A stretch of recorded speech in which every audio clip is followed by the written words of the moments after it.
Welcome to Wow Speaks English, a streaming program with a radio format made by the students for the world. Good afternoon, my dear audience, and welcome back to Wow Speaks English. We're having some amazing episodes in this term 2024-3. And guys, as you know, I'm one of your hosts, Professor Brenda Garcia. And guys, as usual, we have a terrific episode for you, okay? This one is called Mind Matters. Building well-being for the modern world, okay? A space to open up about mental health. That one is the purpose for today's episode. That's why we have some interesting guests.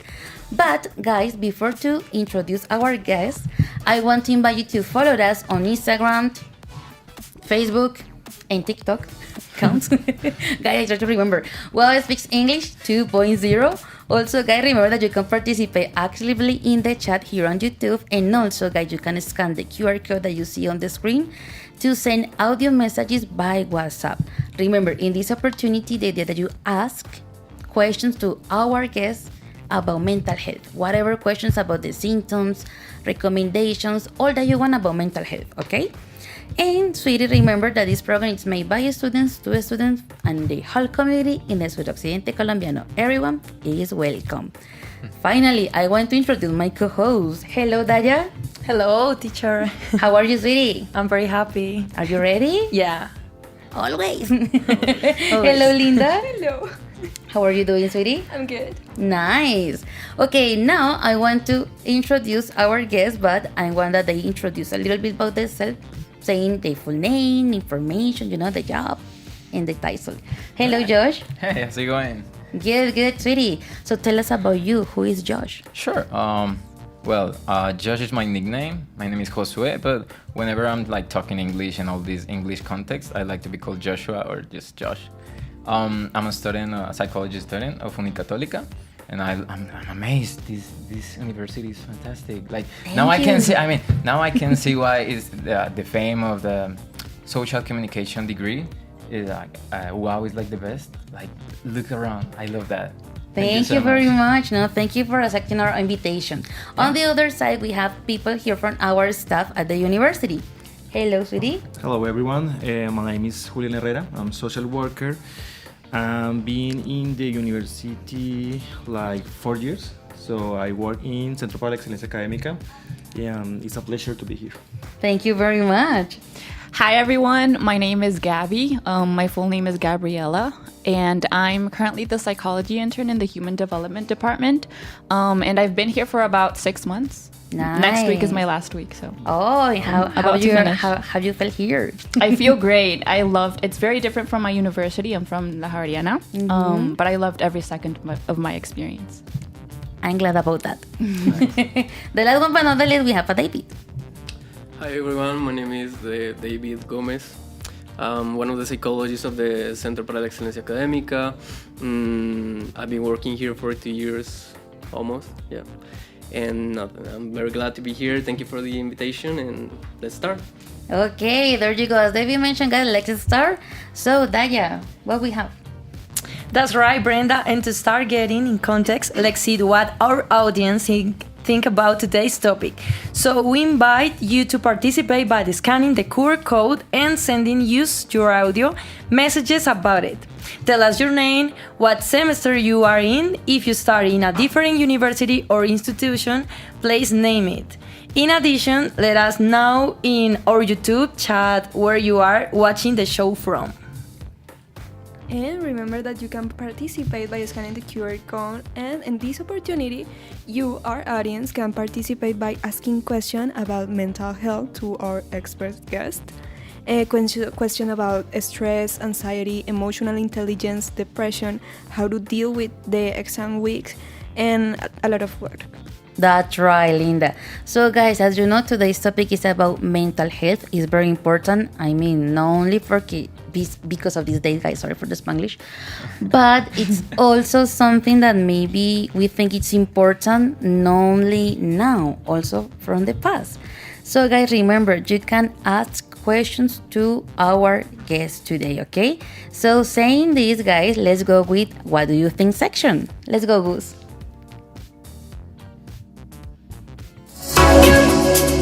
Have you ever wondered what other people think about stuff? Do you also want to express your opinion? Join us on WhatsApp and send your voice messages to start the conversation.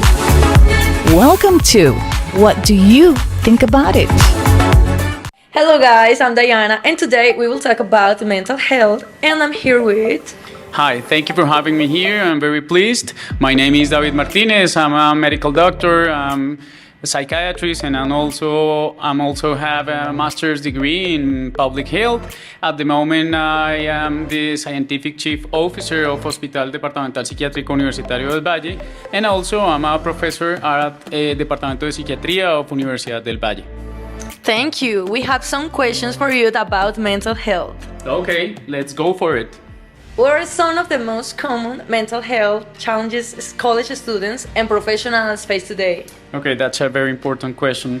Well then, the most important challenges in mental health, both for students and professionals, as well as in general work environments, are related to anxiety, depression, and sleep disorders.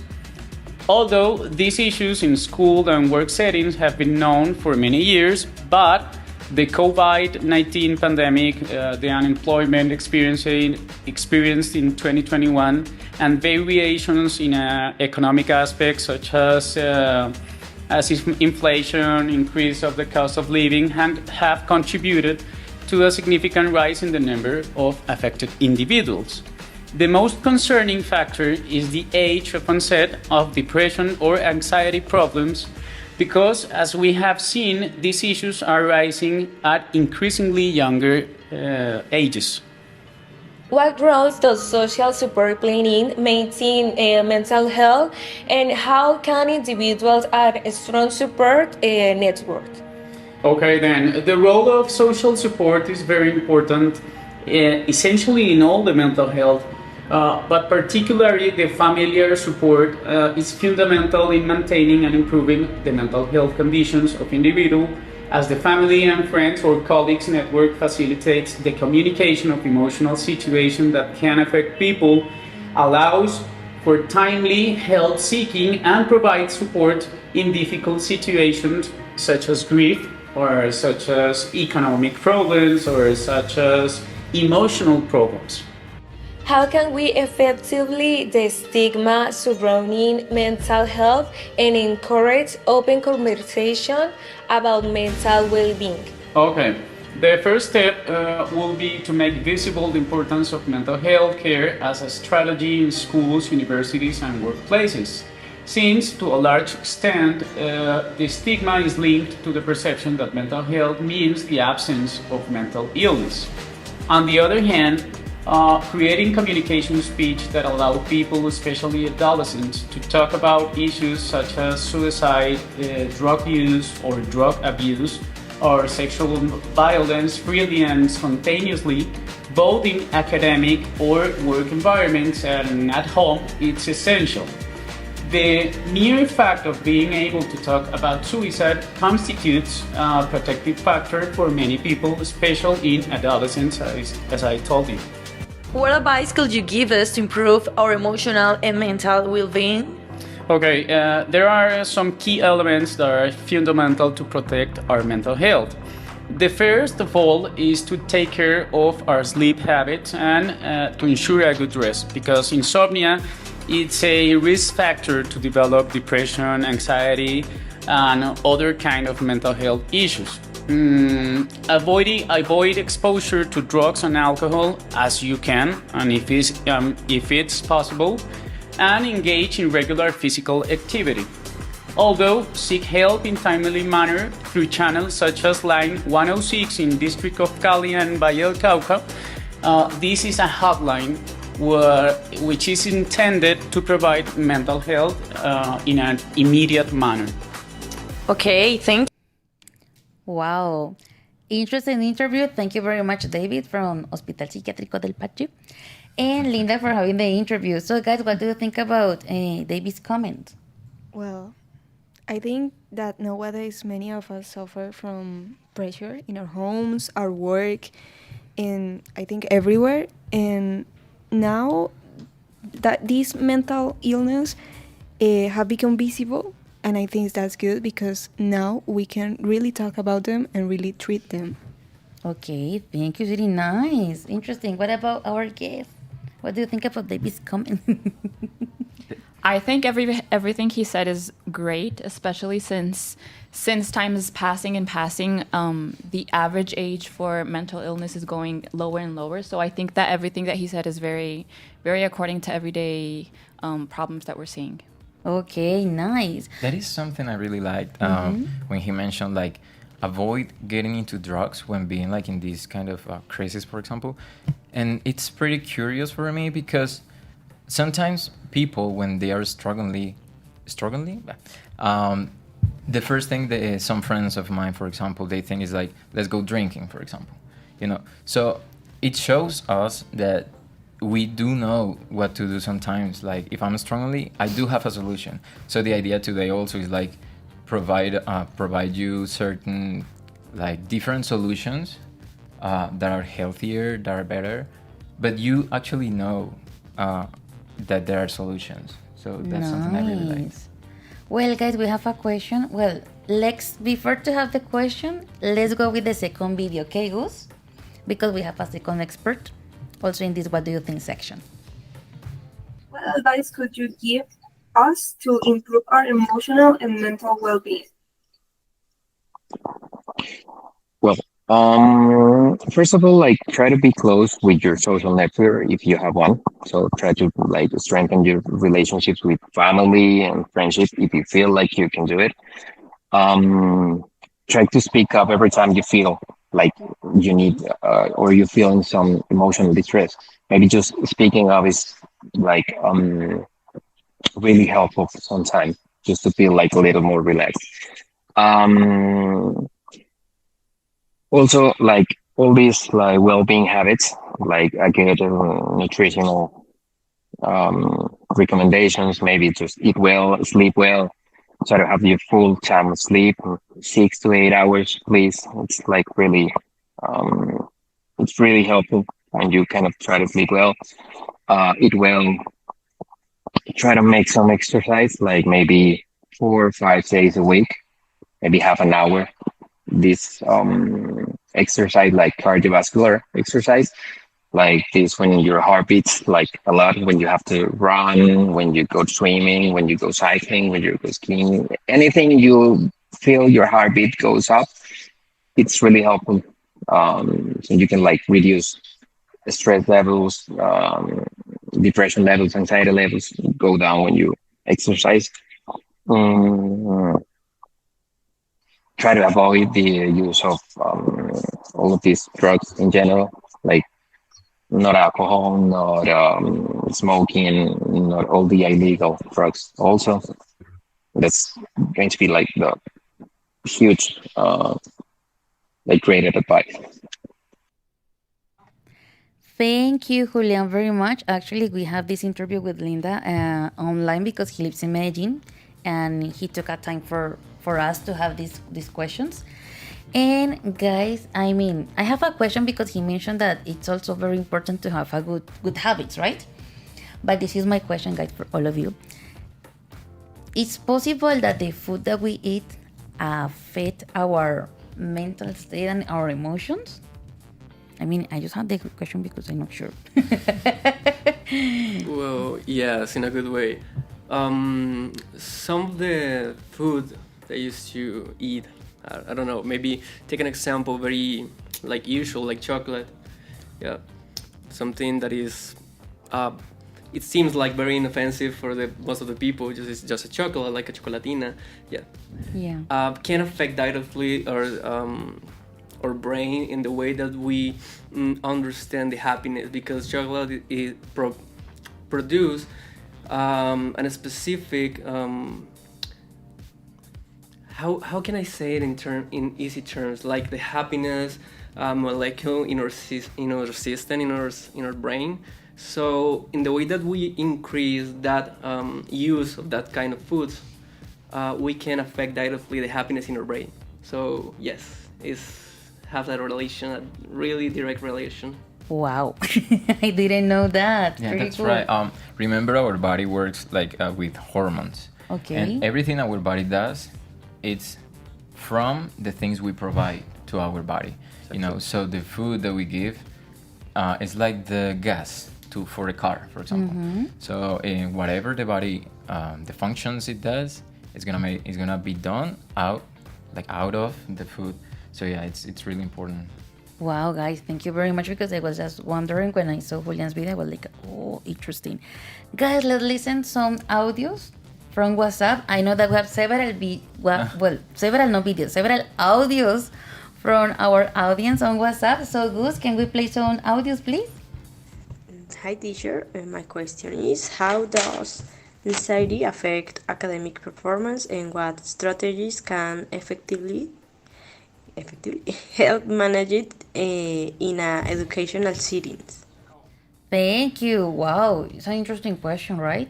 How can anxiety affect our academic, reading in some way? I don't know who want to answer that one. I think anxiety, like in general, can affect our everyday life, not just in academic. If we're trying to focus on academic stress or anxiety, sometimes it can be manifested by being unable to get your tasks done, or being unable to interact with certain people, or even being unable to work in your everyday life. So I think that if you are feeling anxiety or stress, it's something to pay attention to, because in some certain cases it can not be easy to work in your everyday life.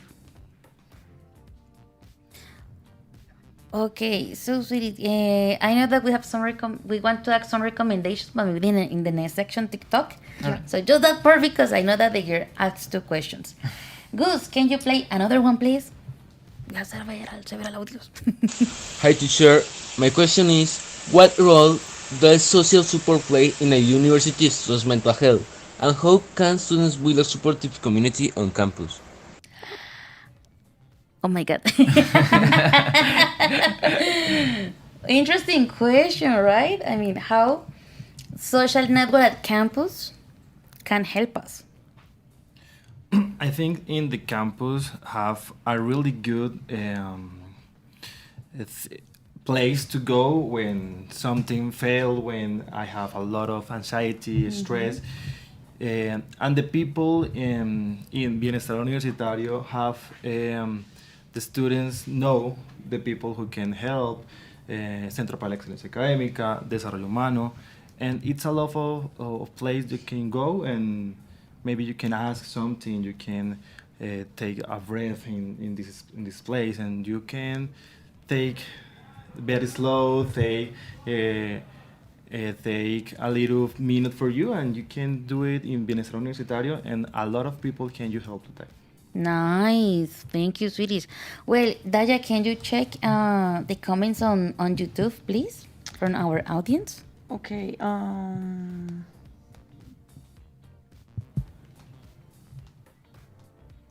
How does the use of social networks affect your mood and self-esteem? And that one is from who, sweetie? From what Gustavo. system? Okay. Thank you, Gustavo. So, guys, interesting question. How does social media affect us in our mood and self-esteem? Interesting question. I don't know. For me, I gotta consider it has a huge impact. It affects a lot, as good and bad, because let's remind that social media, TikTok, Instagram, Facebook, they always shows you what they want to show, always like the surface, always like the shallow. A person can be, I don't know, struggling a lot, but of course is not gonna post it unless that's the objective, right? So when it comes to social media, we gotta remember we come from a pandemic, and in 2020, 2021, it increased a lot, especially TikTok, in a way of kind of I identify with something, for example, the dance, and I try to imitate it. So nowadays, everyone has already a social media, even old people, and we take our cell phones everywhere, even to the bathroom. So whatever you watch on social media, whatever the content you are feeding your mind with, is gonna have a huge impact in your life, in your mood, in how you feel, what do you want. So a lot. Interesting. So, guys, before to continue talking, because there are more topics, Gus, please, let's go with the TikTok section, okay?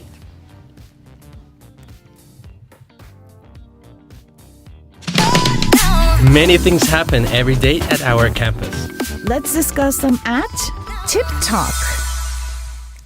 Games. Okay, don't worry. Oops, technical issues. So, let's go with the first segment that is in charge of Diana. Daya, what do you have?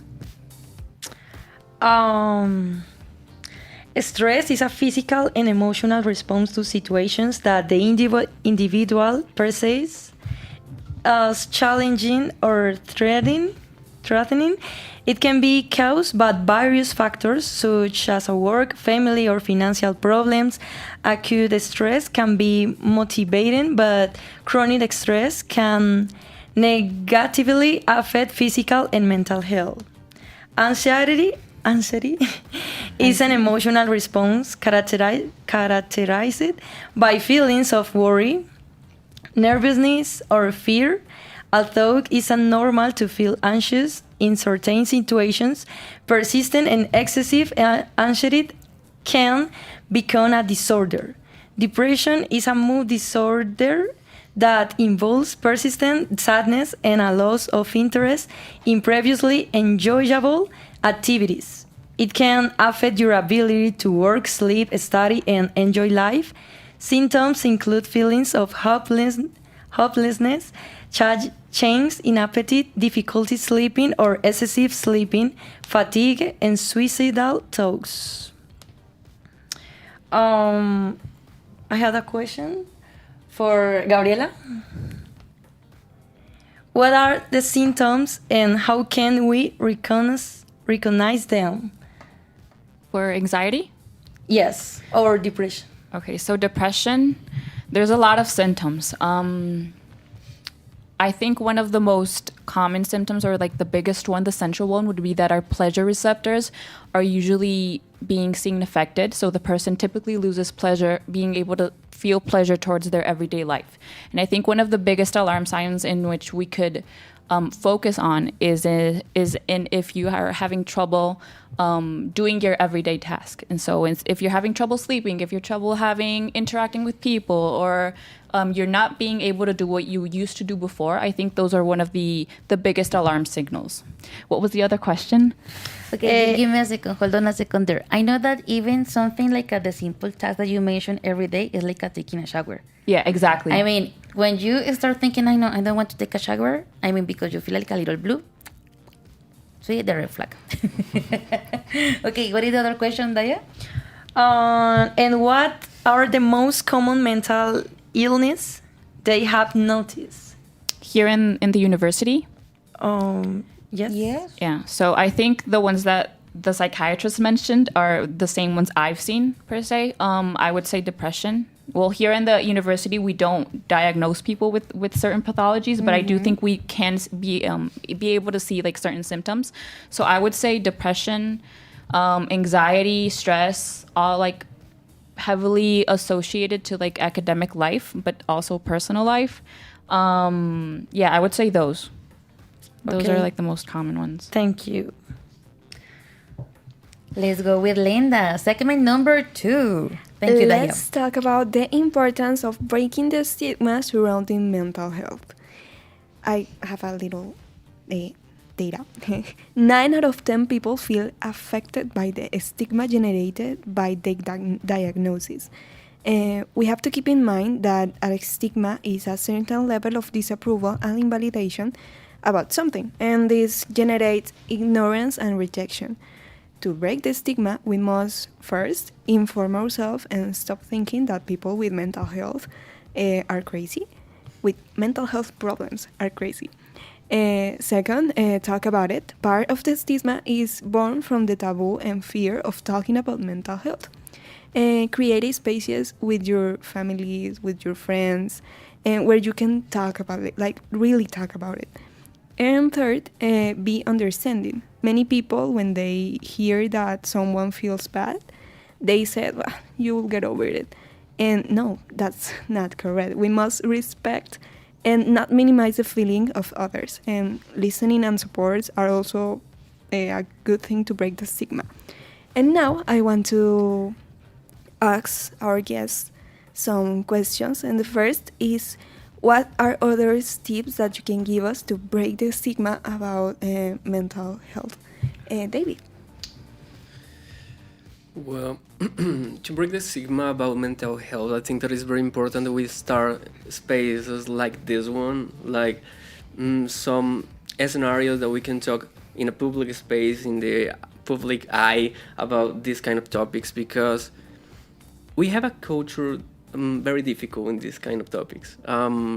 Right now, I think that we are in a good moment of our life or history, because this generation have a lot of in emotional intelligence, and you guys are like the focus right now to handle this kind of information, to touch everybody on the social media about this kind of topic and make sensibilization about this. So I think that the most important tool to remove that stigma is the communication and education. That will be like the two tools very important that I will mention. Yeah. And for Josh, I have this question. How can students respond to parents or others who might not understand why they're stressed, even if they only study? Yeah, I think a lot of people go through it. Thankfully, that was not my case, but pretty sure a lot of people. That is also a stigma, and it has come in different topics. For example, many years ago, when women used to be in the house, the housekeeping, and the dad was working, everything was like, my dad works and my mom doesn't do anything. So sometimes we have the idea of a specific thing, and that is like, for example, whatever provides you money, that is the thing. So that is, if you are gonna be stressed, that's because you are working or you are doing something, but currently that provides something. You know, if you're studying, you are getting prepaid for, so you shouldn't be stressed. But so my advice would be like asking a time for to the parents or the people that are making these statements. Like I would really need to talk about something important. And in that space, first of all, don't like attack people, because I feel when we tell you like, for example, I tell you, you are accusing me for this, and that, people always go like defensively, you know? Yeah. So if you talk what you feel, like nobody can tell you, you cannot feel that. Like if I say I'm hungry, you cannot tell me, no, you shouldn't be hungry. And if I'm hungry, I'm just hungry, that's it. So I feel that you're not being fair, because studying is getting prepared for this and that, and that's also stressful, because I have and you can tell them what you're going through. Maybe they say that because they don't know, they don't know the lot of homework. So after the conversation, they might say like, "Whoa, I didn't know college was so hard," because a lot of parents, for example mine, they didn't go to college. So maybe the people that say you just study, I'm pretty sure it's because they didn't do it. Because if they had done it, they would know how hard it is, you know. And what strategies can you give the parents to employ to support their children's? Children's, like kids? Yeah, well, no. Or They yeah. The sound in that. They really Yeah. good. So can you repeat again, please? What strategies can parents employ to support their children's mental health? So there is an important part in the relationship parents and daughter or son, and is the how much can I start making an independence from them, you know. So a good mental health in relationship of parents, it's also based on I support you, and because I love you, you're my son or my daughter, but I also want you to be yourself, like you can start facing challenges, you can start being yourself. So a lot of problems between parents and kids are, for example, teenagers, they want to start discovering a new personality, and they want a tattoo or piercing on something, and parents don't want that for them. So there is the conflict. So kids or teenagers, young people, we are looking for our own personality. So parents, if they support, of course, partially, you know, like not too much, not too less. If they support kids' decisions, if they show them example, I want you to be this, so I'm gonna show you also. Like not only like, I don't want you to be, I don't know, to react with anger, so you don't do it, you know, and start letting them take good decisions by their own, for example. Okay, thank you. Okay, guys, let's listen more audio messages because we have a lot of them, so you can answer these questions. Let's go, Gus. What can I do when I am not motivated for the university? It is difficult to be constantly motivated in all things in the world, but in the university it's necessary to be always responsible and to have discipline. How can I do that? Julian, would you like to answer that one, please? Sure. One of the most important challenge or the difficult challenge are these new generations want a cure now, but you can take it easy, step by step. But all the cure or all the therapy, it's not just one day and done. You have mental health. No, you have to step by step for this kind of troubles like motivation. You can maybe start with a schedule, create a new schedule, speak with some friends of your college, of your faculty, and maybe you can have some other perspectives, other advice, and you can maybe have another breath, and you can start over again. Okay, interesting. I think it's also important to mention and emphasize that sometimes you can't do everything yourself. So in some occasions, you are going to need to get help. And I think there's no shame in recognizing that and admitting it. I think it can be very hard, but it's very necessary in some occasions. Sometimes we try, and for the longest time we can do like whatever X or Y, G or Z thing, but it's just simply just not going to work out because we do need external help. So I think it's very important to recognize when I should look at getting help, whether it being from a psychologist or a psychiatrist as well. Well, and also I think that lately in these latest generations, parents are having highest expectations on their kids. I mean, not in academic, in life in general. I mean, if I try to compare my childhood versus now, it's totally different. I mean, in my case, I did have the time to be a kid, play outside with the kids on their block, to have fun, to practice a sport, but because I like it, not because I have to. I was checking because some friends of mine, they are already parents, and they say no, they have a school, and then they have, I don't know, crafting or painting classes or sport classes. Okay, but what time do they really share with their kids? I mean, it's crazy. It's like a competition since a very young age. I mean, it's crazy, and I think that that's the reason also that children and kids in these days, they are saying, no, I need to be perfect. I need everything fast and quickly. That's why they are not patient. I think so. And it's important. If you feel bad, you feel bad. It's not wrong. Feel bad. If you need some help, go and search some help. It's okay. It's not now. It's not the next week, but step by step you can improve yourself. There you go, guys. Nobody's perfect. It's normal to make mistakes. Period. So, guys, let's read some comments on YouTube, because I noticed that the people are, engaging to ask. I was checking here. This one is from Elvis. What are the ways to combat a cognitive distortion that affects my mental health?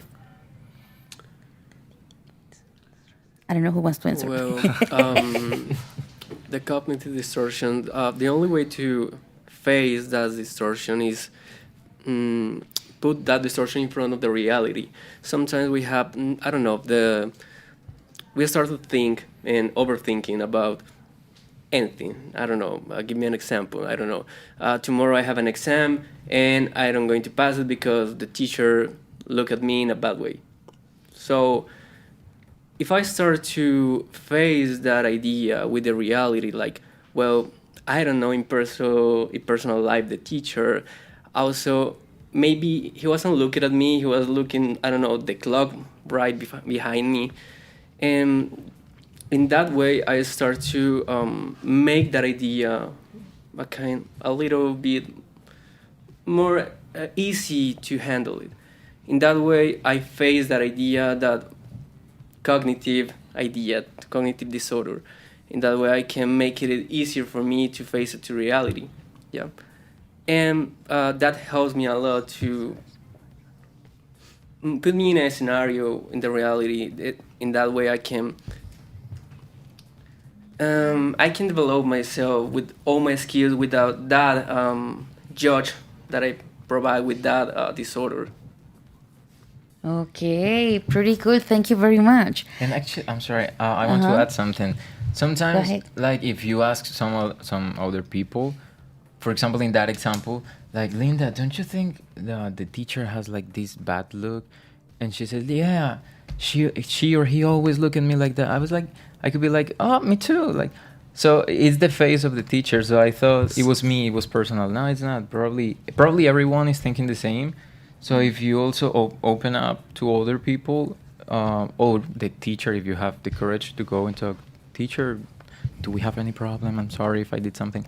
Well, probably you will realize that is just like your idea, not reality. So sweet, communication is the key. Exactly. I mean, that one is the point.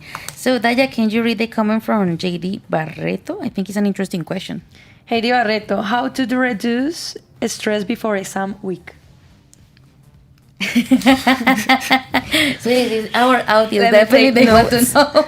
Yeah, let's take notes, guys. And also for me as a professor, say. Maybe can you find something that help to take it slow? Maybe some listen music, take a breath with some friends, go to the park, play some sports. All the things you need, you go and try. Maybe something new. Maybe something new. Maybe I don't know. How do you see it? I think it's a very difficult question to answer because stress is an adaptive response to our everyday stimulants and like everyday stressors. And in some cases, well, in a lot of cases, actually, it's very necessary to have stress, because stress is going to be the thing that motivates you to study. It's going to be the thing that motivates you to want to do better. So I think it is necessary in some cases to an extent. Some point is positive. To an extent. If it does get too difficult to handle, I think the strategies that Julian said are very important. I also think it's very important to identify what's the cause of the stress and look for an outlet where you can express everything that you're feeling, so you can begin to elaborate it and sort of find an outlet to be able to release it. Okay, wait, hold on your horses, because that question is connected also with, as Jefferson Delgado says, is there some type of monitoring or treatment that indicates what stresses the students the most? Probably. I mean, I know that you work in SEA and also in Desarrollo Humano, but I don't know, have you maybe noticed a pattern in the student that stresses the most? Well, exams week, obviously, but other things. No, it's weird because we don't have any patron, but maybe engineering faculty. It's the most the student is the most go to the SEA to maybe have some take a chat or maybe take some help from our students, but it's not patron. There isn't a pattern. I think it's a combination of several factors. We can't really reduce it to like certain patterns. It's a combination. David? We need to understand something about emotions. Stress is an emotion, very natural for all of us. The emotions appears in persons not for a particular reason. Yeah. In that way, we need to understand what is the root of that emotion in my case, in my particular case. So, if I start to see that my stress starts when I don't know, I have a fight in my house, and after that I have the exam weeks, probably the thing that is making me stressed is not the exams, is the fight in my house. So I need to understand that root of my stress and try to figure it out. If I cannot figure it out because it's nothing that I can do, it's not in my hands, so I start to communicate. And that way I can lower that level of stress. Okay. That's pretty accurate, David, because if you think, well, I gotta say this, I feel some people go to university, I don't know, to sleep. I don't know why. Everywhere, we can agree with that. So I think these kind of people, for example, I hope that's not your case. These kind of people, I don't think they get stressed by a final test or something. So behind the stress might be a reason. So if I fail this test, I will fail the whole material or grade. So that is the stress part. Or, I don't know, we are moving to another city or we are moving to somewhere, somebody's looking for me or something. So that is the stress thing. So it's not the test, the exam. So no matter how much you study, if you don't go deeper and search for the base, for the stressor, probably you will be feeling the same. I think are the grades that concerns us. Yeah. Could be. Guys, as usual, we are running out of time. So we have to skip the segment number 3. Sorry. I mean, because you are so into the topic, that's the idea, and also the audience. Let's have Daja, only one question from this segment, please. Is it important for a person to have emotional intelligence, and why? Julian? Yeah, it's important not only for recognize emotional intelligence, but to take care of this illness, this maybe some troubles with your grades, with your family, a lot of things, and you need a lot of intelligent emotional, because maybe we can fail take care of the emotional intelligence. So it's important. It's very important. Okay, thank you. David, can you explain the concept of emotional intelligence? Yeah, well, I think that is a very big concept, but in short way, is the ability that people have, because everyone have the ability of the emotional intelligence. It's just that we need to train that. But is the ability to handle, recognize, not only the emotion, also the scenarios in our life, to know what is the best way that I can accept this scenario, this situation, and what can I do in this situation. And it's not only just for me, it's for the people around me. So a person with emotional intelligence have the ability not only to handle or self emotion, also the people that are around them, people with this intelligence emotional, have the ability to create more health relationships. So this is very important for our life. Thank you. Interesting. So, Suri, maybe the last question to Josh. Okay. How does emotional intelligence impact our relationships? It has a huge impact. Yeah, haven't you ever had a toxic relationship? Yeah, like probably everyone. And we know, as teacher said, communication is a clue in relationships, for example.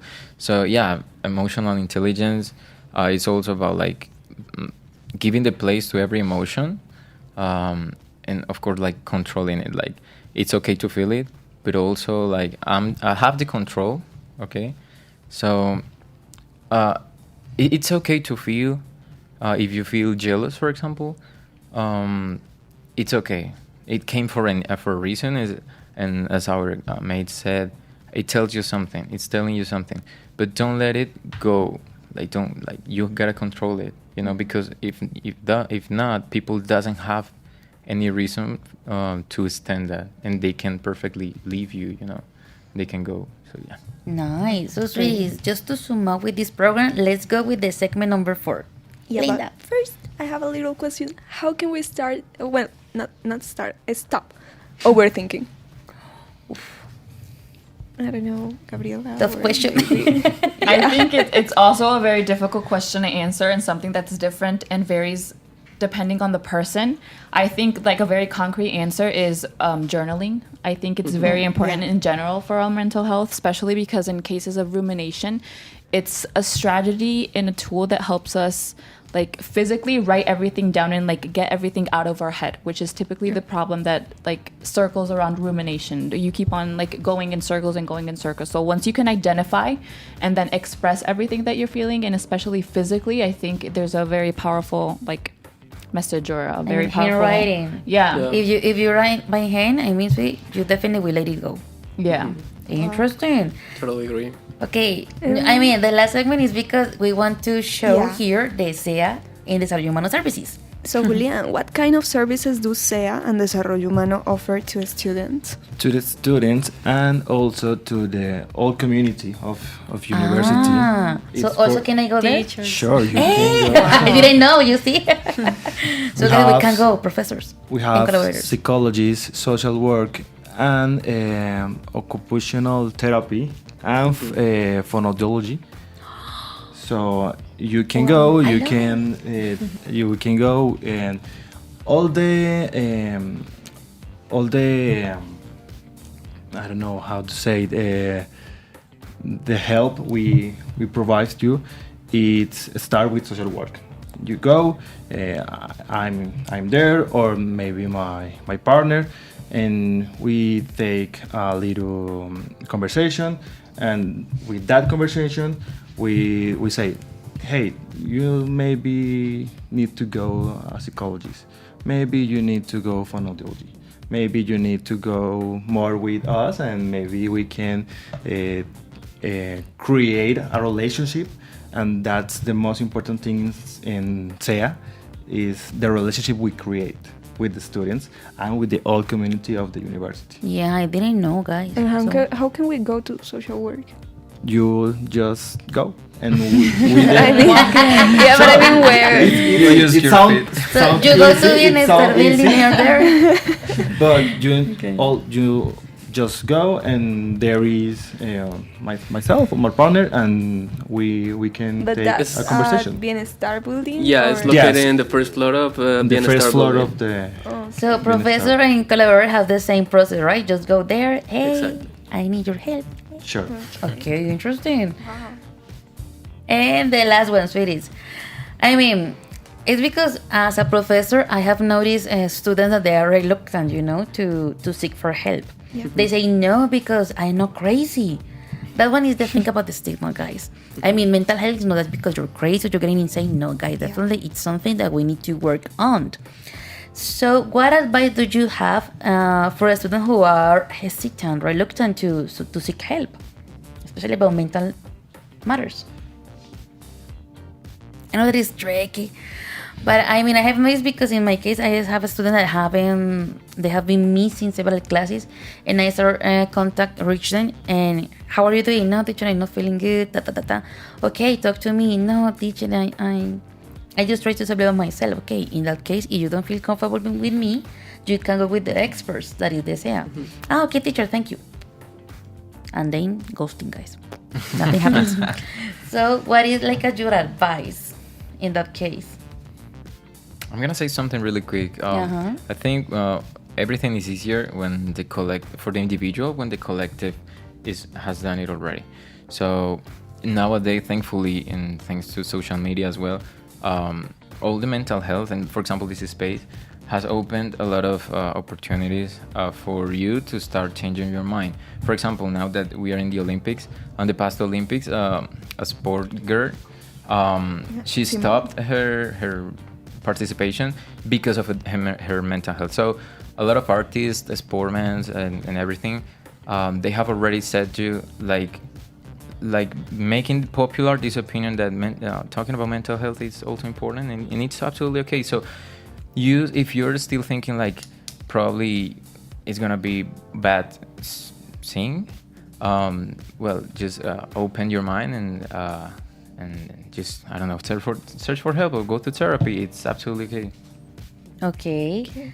Would you like to compliment? I mean, something to say? I also think it's important to just recognize that nobody on planet Earth ever in life has ever gone through life without needing support, whether it being from your parents, from your peers, whether it being like for medical reasons. We go to the doctor for general medical exams, so sometimes we also do need to receive support to help our mental health. Exactly. Okay, guys, thank you very much. I think we are ready to finish this interesting topic. I think that an hour wasn't enough to talk about this for sure. So guys, we're really glad that you are here. Josh, Julian, Gabby, David, thank you very much for accepting this invitation. Thank you our audience for participating actively. And guys, let us know if you would like to continue talking about this one in the next semester, guys. Just let us know, because I think we have a lot of things to continue talking about this. Thank you very much. Thank you, Gus. Thank you, everybody. So guys, see you the next time that it's about video games, okay? Ooh. Take care, guys. Bye. Bye.